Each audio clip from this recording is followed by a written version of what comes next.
Wingin It Wednesday, brought to you by LABI, our state's Chamber of Commerce, defending free enterprise since 1974. Try to explain, I just hold on tight. And if it happens again, I'ma move so silently to the arms and the lips and the face of the human kind of all that I need to. I won't. 7-11 now at News Talk 96.5. KPEL, our good friend Stafford Barnett, is away working. And you know what? It's a good thing because I don't know if he'd be able to get a word in edgewise today. Carol Ross and Warren Cottle are both in here. And we're back to our original seating chart, guys. Yeah, there we Feels are. comfortable. Right. May I share the number? 232-1542, 232-1542 for any and all opinions this morning, because yes, it's going to get wild. We have been watching, obviously, what's happened with the tax proposals. We know there were 3 that were up for a vote last night by LCG. The one to benefit district attorney was dropped off, I think, before the meeting even started, maybe right as the meeting started, but it was early. And so we were left with the last 2. And then out of nowhere, Sheriff Mark Garber came in and I think caught people a little bit off guard because we were paying so much attention to what was happening at the council, and then proposed this parish-wide 3/4-cent sales tax to support 50-50, the Sheriff's Department and Lafayette Police. Carol, we'll start with you on this one. I would imagine that timing for you is probably a big part of this discussion. I am telling you right now, with what's going on at the state level, and you see all this tax. This is all we have. In 2017, we had 2 tax elections. We had to pass. We had to come back and to be able to pass the courthouse and jail. Now, coming again in April, we had more taxes we approved. And when people say, people are so anti-tax, well, 3 of the 4 millages got passed. I would say the people were paying attention, and they chose carefully. They did not pass the library millage because they saw the fund balance. Now, whatever you want to say, and I went to the council meeting last night, and many people want them to bring back the library millage, but I don't see that happening. Not in this environment, not right now, and not when you see the library still has a healthy fund balance, and it grew by $3 million in just 1 year, just in the 1 year since 2016. So anyway, this is going to be very unsettling to people. For the sheriff to have brought this up, at this particular time, I think the timing is not so great. I mean, in the context of what's going on at the state level and all the taxes that are being thrown on people right now, I do support law enforcement. That would be my number one priority: is public safety, and then infrastructure and economic development, real economic development. Yeah. I think it's funny because we talked after the library tax election happened about how nasty it got in the last few days, sad. Whether you were pro or against, and some of the people, not everyone who was pro or against, because I think there were some good conversations to be had. There were some good conversations. But I think what shows me the most, I have to commend the actual library people, because they haven't been jumping up and down and screaming the next week saying, we're putting it on in November, which they could have done, and I think they're weary of doing that. Well, some of them are trying to push for that. But look, we support the libraries. We said that all along. Those of us who were opposed to this third millage, but when you look in the global picture, look at what's going on, and I seriously doubt that the council members are going to want to relitigate this. Many of the people last night at the meeting wanted them to bring it up again. But look, when the council is facing a serious budget shortfalls in terms of the parish funds, and the city's not doing that great either because there's so many demands. So, I mean, I think, but I will go back and, Andy Hebert, bless his little heart, he does have the fundamental point. We are building on a broken foundation, which is the charter. And I don't think it's going to get any better until we get something fixed there. Warren, when we first started talking about this proposal right before the previous election, when the 4 councilmen came forward and said, this is what we need to fund and this is what we're going to propose, the question was always, well, who is the 5th vote going to be? Or is it going to be a blowout that everyone would vote for it? We now know after last night, the 5th vote was Pat Lewis. The rest of them voted no. Where do you think it goes from here? Well, I think, these things are going to go back to the voters again. And what I said about the library tax, that rule number 1 in any kind of a campaign or referendum or whatever, the first rule is don't prove your negatives. And the library did that because the negative was they don't need the money. And so that was the only thing they kept bringing up, just, well, give it to us anyway.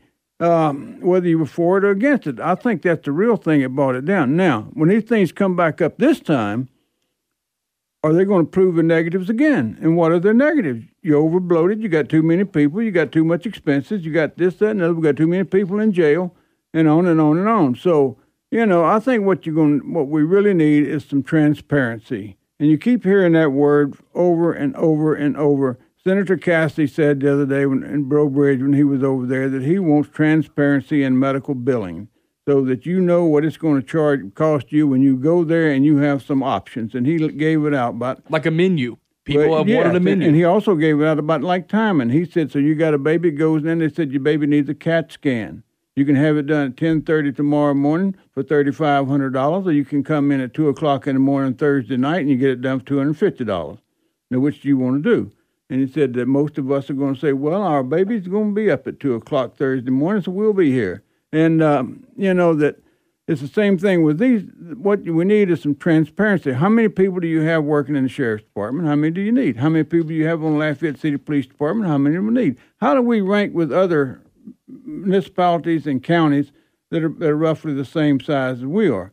I don't know. Where do we have overlapping service and all that? I don't know. Why did the DA's funding get pulled? Because we were told over and over and over that that's a vital thing. It's going to have to be on there because the DA's office, blah, blah, blah, blah, blah, blah.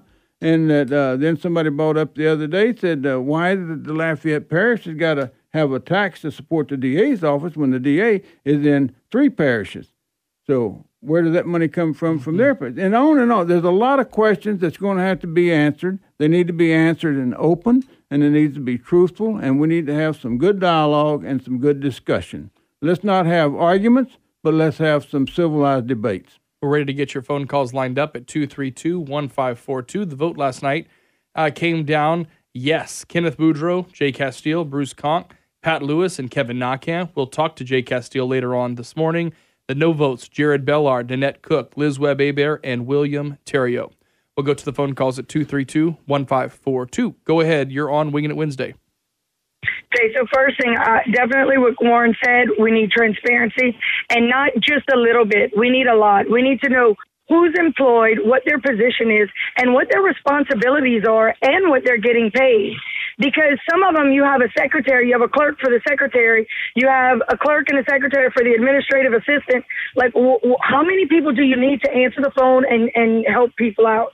So we really need to know what these positions entail, and are they really necessary, and what their salaries are. On top of that, why are we going to keep building on something that's broken? If you have a crappy foundation, everything's going to wash out and break, and you're going to have to constantly fix it. They need to start with the foundation. They need to be transparent with us. And why do they keep coming after the property owners and the homeowners?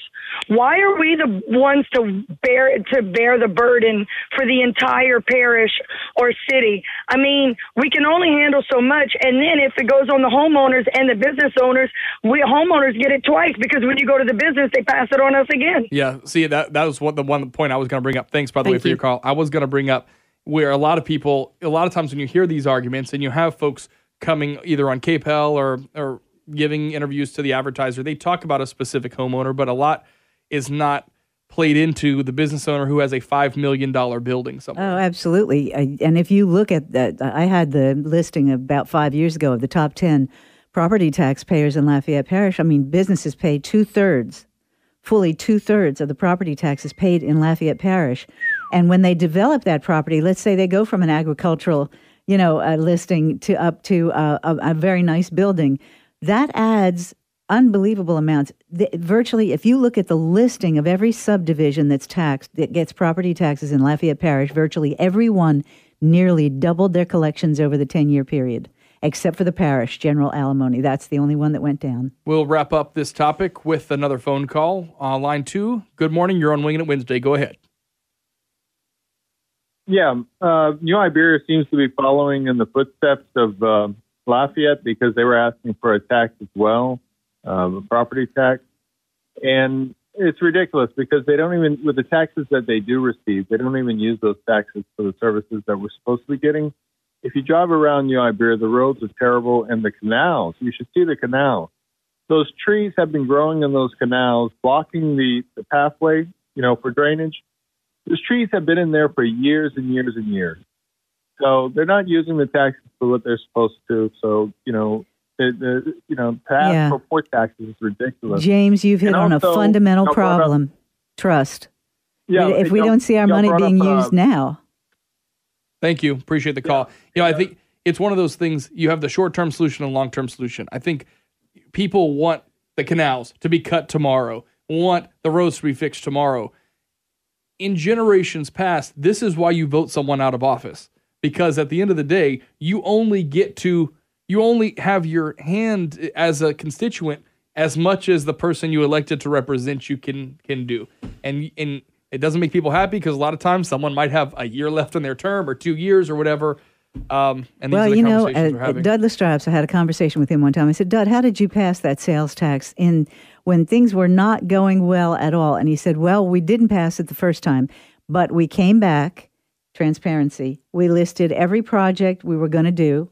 We got a lot of them done. They didn't get Camellia done in timely fashion, but they did get a lot of the smaller ones done and that didn't have as much political pushback, but they had to list exactly what they were going to do and go out and sell it.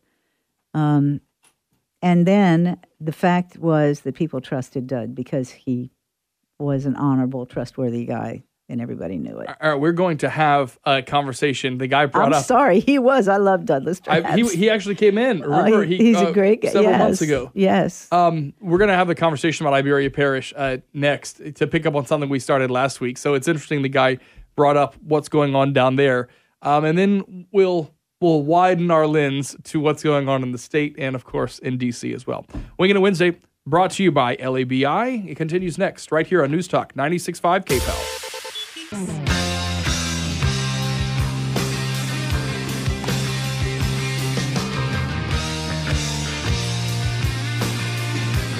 Wingin It Wednesday, brought to you by LABI. Find out how they help job creators at labi.org. All right, so what do we do with this really long runway and tons of land to develop on? Someone called last week and mentioned sort of a competition between the municipalities of Acadiana and how Lafayette's just jealous of New Iberia.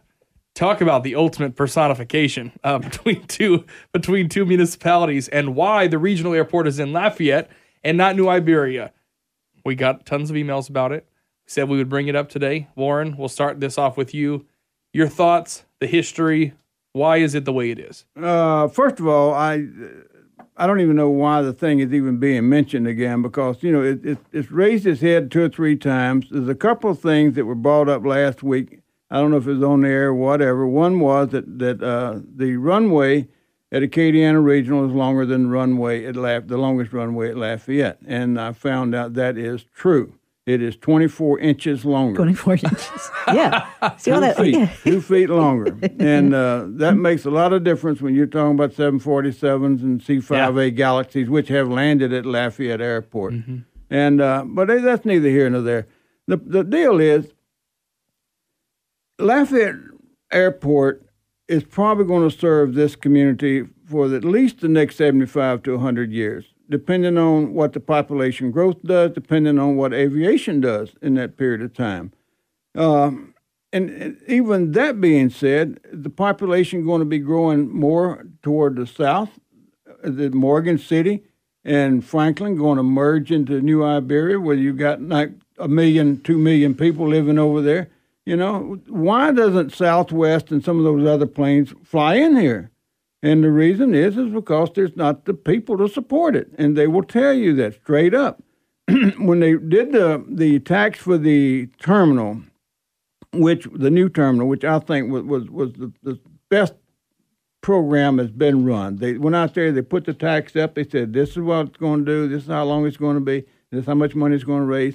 And they did it. They put it up and it stopped. And so that's in the process of being built. I understand it's supposed to start demolition on those old buildings here pretty soon. Yep. And that there's been some little snafus and delays that were caused, just in the bureaucratic paper shuffling. But still, that when you look at it, that to try to put a big airport like they're talking about putting an international airport with how many gates? 40 gates, 24 gates, whatever, it's just not going to happen. It's not going to happen in Lafayette. And if it does, if we outgrow this airport, then it may have to put the regional airport somewhere, say, close to Eunice or Church Point or the other side of Opelousas or whatever. I don't know. But, that idea was floated back in the 80s by Edwin Edwards. He wanted to put one between New Orleans and Baton Rouge and have high-speed rail connecting it from Baton Rouge, New Orleans, and Lafayette. And the Fed said you don't have the population down there to support it, and you don't have the need for it, so you're not getting any federal dollars to do it. And without federal dollars, nobody's going to do it. So the airport terminal they're building in New Orleans, the what they call the Terminal North, I understand it was supposed to have cost $800 million, and the price tag is now over $1 billion.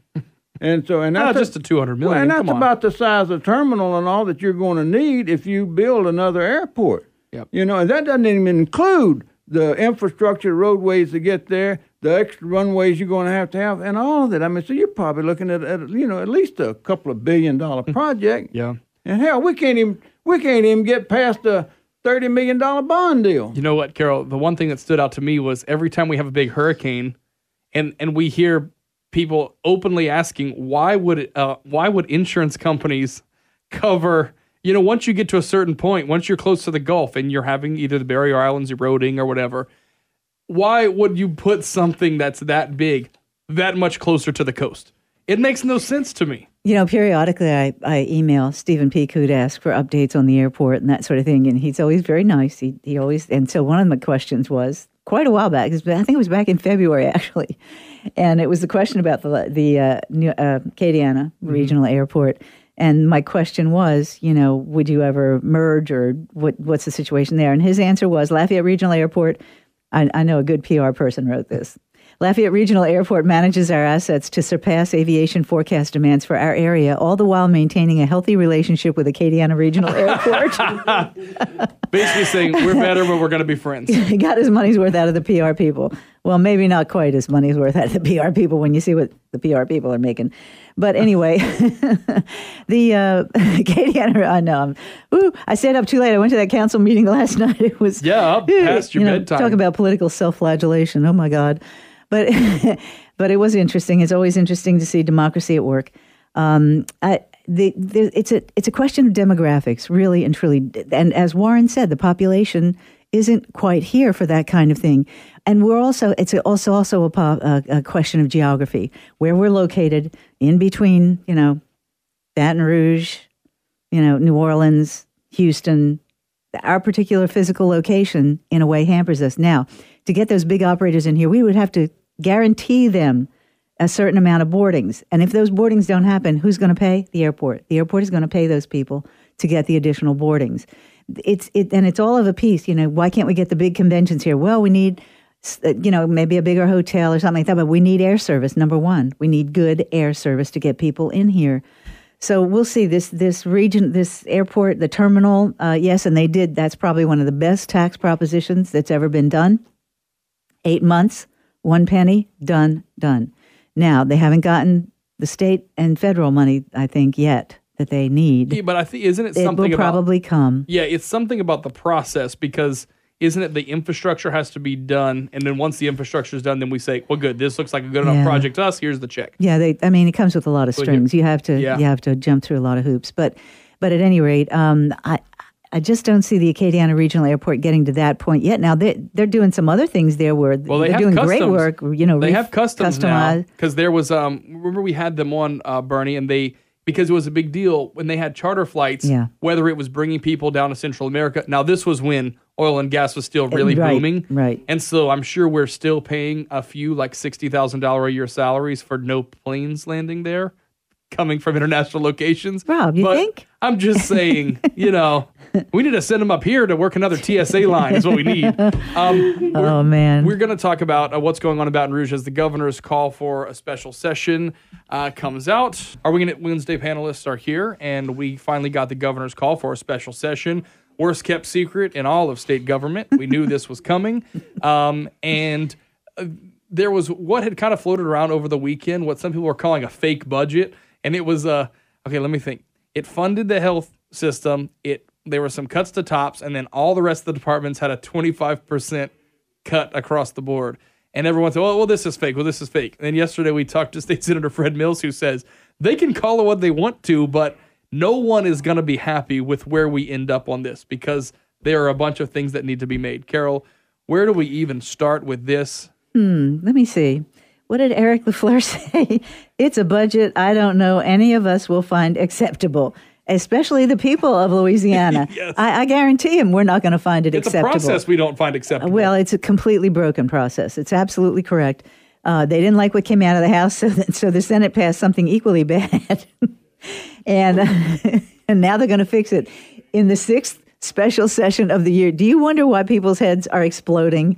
We can't get anything fixed in this state because we have a governor who is stuck on tax and spend, and with his buddies in the Senate, he controls the Senate basically.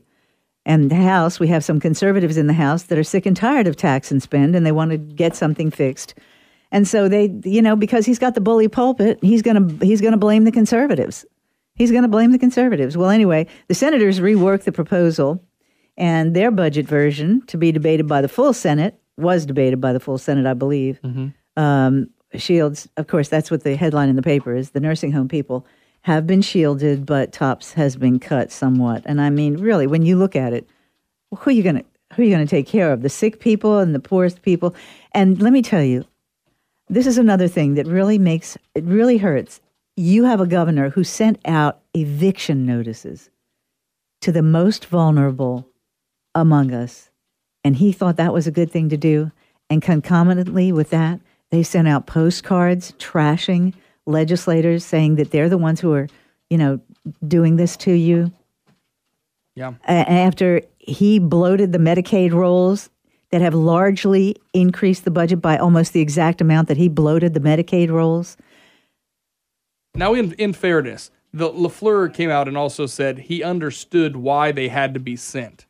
I'm surprised they let it get to this point to be sent, but the governor saying he had to by requirements just because of the time frame they were talking about. They didn't Is have there to anything do to that? Rob, they don't have to do any of this. They know that this is in the middle of the appropriations process. They know a special session is coming.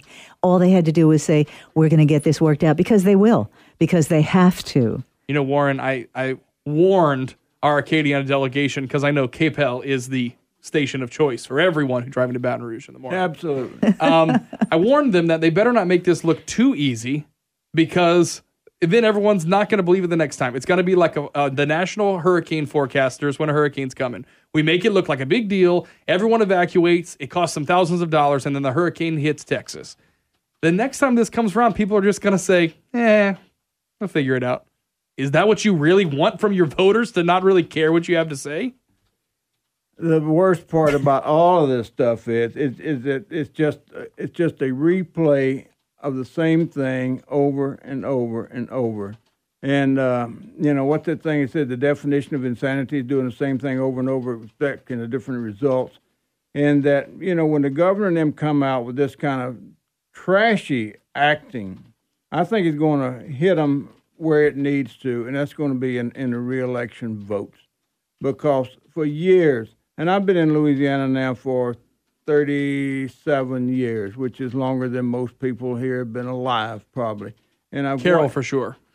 Yes, and well, I don't know. She was just a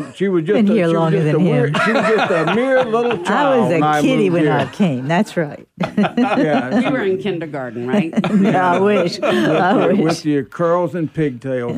But anyway, that it's just every time they get in these big budget battles, and then they come out, we have a good budget, and blah blah blah, and knowing that it's on inflated forecast. The money will not be there, and they know that in mid-year they're going to have to go back and redo the budget, and then that's when all the stuff comes up about, well, we're going to have to throw your mother out of nursing home, and your kid's not going to be able to go to school, and that the roads will not be fixed. I remember one time when Edwin Evers quit cutting the grass on I-10 and the median, just quit cutting the grass and the rest areas and such stuff as that. We don't have any money for it. They say we don't have any money, so we don't have any money.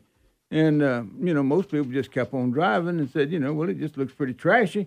But it's like everything If it else. gets to a certain point, So- it's just a forest. So here's the problem. And this is what a lot of people who travel see. And they go to other states and they drive on their roads. Yeah. And these states are not any wealthier than Louisiana. In fact, they're roughly the same size and have roughly the same demographics, et cetera. And they see the roads fixed and they see the grass cut and they see things functioning. Right. And when they come back to Louisiana, they don't see that. Functioning is the optimal word. It's and if you think about it, it's a low bar. It's not even it doesn't have to be thriving. A little It has bit to of look right. honesty, a little bit of honesty would go a long way. The definition, I think, the best definition of leadership is honesty, loyalty, and trust. And it's those three things both ways. And that is something that when you get into Baton Rouge, that is totally lacking. There's no honesty, there's no trust, and there's damn sure no loyalty among the state government and the constituents that it is supposed to serve. All right, Carol, wrap this one up for us, please. We over there shall on your see. side. We shall see what happens. 232. I'll go to line 2. 232-1542. Hey, good morning. You're on Wingin It Wednesday. A thought about this whole tax issue with the state and not having any money. Yeah. I don't know how many of you saw earlier this week the Supreme Court passed a law or passed a ruling that you can legalize sports betting in every state. Pretty much up to the state. How about we legalize that in this state and let them use the revenue from that to get the budget straight? You're doing it with the casinos and everything else. Legalize sports betting. We love sports. They'll do it. It'll work. What do you think about that? Thanks for your call. What do you think about Well, that? I don't know all the intricacies. I know that there are some gambling entities here that probably don't want sports betting because a lot of states fought it because that's people like to do sports betting. It might take away from their bottom line. Well, I was going to say you could also do it from your mom's couch. All right, but let me just say right on your phone. That's exactly you don't right. have to go anywhere. That's exactly. You don't have to buy drinks. And let's reference what just happened with the Harris Casino. They got a contract, a no-bid contract. Now, they promised to do all kinds of stuff. Did they fulfill their promises from the first time? I don't think so. But they got this no-bid contract. Who did they hire? 21 lobbyists. 21 lobbyists. I'll leave it there. The sports betting thing, so one of the lawmakers came out and said, this decision makes us the laughingstock of the country. No, sir. I think there are bigger issues that make us the laughingstock of the country. You have to get in line. Get in line behind everything else. It's not the not being able to do online sports betting. Come on. I so agree with that. As though we don't have sports betting going on now. Yes. Really. I'm shocked. I'm shocked, Warren. Shocked. So one time, and then we're going to take a break. One time, I'm involved in a wedding weekend. It's one of those go somewhere, we're all together and everything. Destination. Yeah. And the rehearsal dinner was on Thursday instead of Friday, so it threw everyone off. It was confusing, and the wedding was Saturday. The bride and groom get into the biggest fight I ever saw. I thought we went on a trip that was going to be no more than a beach vacation, okay? And the mom of the bride says, I knew we shouldn't have had this rehearsal dinner on Thursday. And I turned to her and said, if you think that's the problem, we are all on different pages. So, sir, it has nothing to do with the Thursday night rehearsal dinner. Maybe it has to do with everything else that's not working in the state. Bernie, you have an update at KPEL965.com. I have two updates for you. One was about the Senate. The Senate passing the budget yesterday. The vote, if anyone was curious, 27-10. And then, of course, about the sports betting, Mississippi is the one that just recently passed it. Well, they were ready. In the game. Most of the states were ready. I mean, they were ready to roll. We'll see what happens. We're back to wrap up Wingin' It Wednesday next.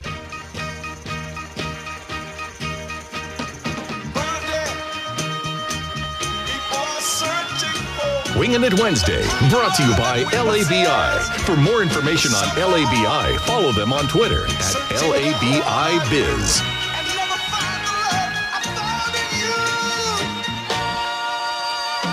7:53 now at News Talk 96.5 KPEL, and you have an update for us? The update is on that crash that happened, this one, Highway 91 in Acadia Parish by U.S. Highway 90, that several people have been taken to area hospitals. We're being told now from a person that's out there that it involved a bus.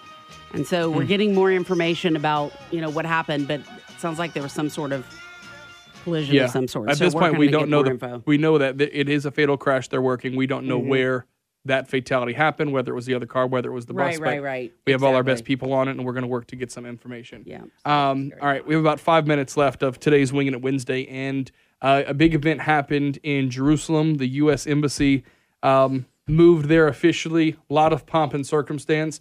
Last night, listening to Mark Levin, he called it diplomatic porn, and I don't know if I'd go that far, but the embassy is now open there. However, on the border with Gaza, even more violence. Carol, what was he calling diplomatic porn? Just the whole opening, the whole everyone there, the opening of the stars and stripes, just the pageantry of the opening. He was putting less emphasis on the fact that normally you just move the embassy and you say it's there. Yeah. It's enough to say we recognize it here. You don't need everyone. You don't need... Well, that would be true with most embassies, but not with this one. Yeah. This one is a different case. I mean, this has been promised. 1995, Congress passed, the 104th Congress passed the Jerusalem Embassy Act. And every president since has been promising to move the embassy to Jerusalem and has not done it. This really has deep implications for the state of Israel. And that is why they have wanted it for so long. The so-called protesters in Gaza, I agree, they were rioters. They came armed and they were dangerous and they were throwing bombs and that sort of thing. The Palestinians keep claiming that there would be peace except for the Israelis, et cetera. But I still adhere to what Netanyahu said. You know, if the Palestinians give up their guns, there's no more war. If the Israelis give up their guns, there's no more Israel. They are surrounded. They have no choice. They have to defend themselves. They are our dearest friend in the Middle East. They are the truest democracy in the Middle East.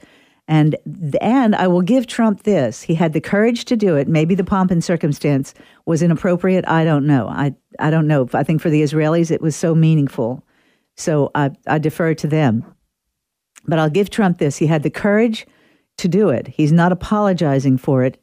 And I think knowing what he knows about, how things have gone on forever. We've had peace accord after peace accord after peace accord that has not worked. And why? Because the last time Bill Clinton gave them everything they wanted and Yasser Arafat walked away because he wanted a political issue to continue his power. And that's what you see with a lot of these people. They want to continue the power. They have to have that political issue, that divisive issue to continue their power. And so no matter what we have offered them, they've walked away from it. There would be peace. And Trump has wisely brought in Saudi Arabia, Egypt, Jordan, and the Emirates, and a lot of those people who would never have worked together because they see a nuclear-armed Iran as a serious danger to the whole Middle East. Warren, was this a missed opportunity if we could have said, all right, as part of this move, let's broker a peace deal? No, you can't do it. No, you can't do it. It's impossible. Right. Impossible. And what I would say this about the pomp and circumstance, you have that a lot of times on embassies. That somebody sent me a video of when they opened a new embassy in Saigon. I mean, they didn't move it like from Hanoi to Saigon or whatever, but there was all kinds of people there. The presidents from 2 or 3 countries and blah blah blah, and a big, the big deal. And of course that was kind of our monument to show the Vietnamese people and the world that we were there for the long-term commitment, that we would not cut and run. Of course, we did cut and run, and then they did tear that building down about 10 years ago and replaced it with a small consulate building because now the embassy to Vietnam is where? In Hanoi. And so I understand there was some pomp and circumstance when they opened that. Yeah. And the Chinese did not flow across the border to invade Vietnam when that happened. And look, this is what's going to happen in the Middle East at some point, and I don't know when that point's going to be. But there was a guy that I watched on a video one time. He was from Saudi Arabia, and he was talking about the loosening of rules and such stuff in Saudi Arabia. And he said, it's going to happen. It happens over time. He said, you can't let the genie out of the bottle. He said the young people in Saudi Arabia now, he said they're all into all of the good things that goes on in the world and blah, blah, blah. And he said, so now, and little by little, you see those changes happening. And what happens is when people start getting along over there and trading among people, and you get the politics out of it, and the best way to get the politics out is cut the damn money off to them. It's what we're doing. We're furnishing money over there for them to fight each other. It's just like we're furnishing the money to ISIS. Now, give me a break. All right, Wingin' It Wednesday, each and every Wednesday, brought to you now by LABI. Guys, thanks so much for being here. As always, your insight, invaluable. Stafford will be back next week, we think, Unless he decides he wants to work. I don't know who wants to do all that. That's not Go Cajuns. fun. Yeah.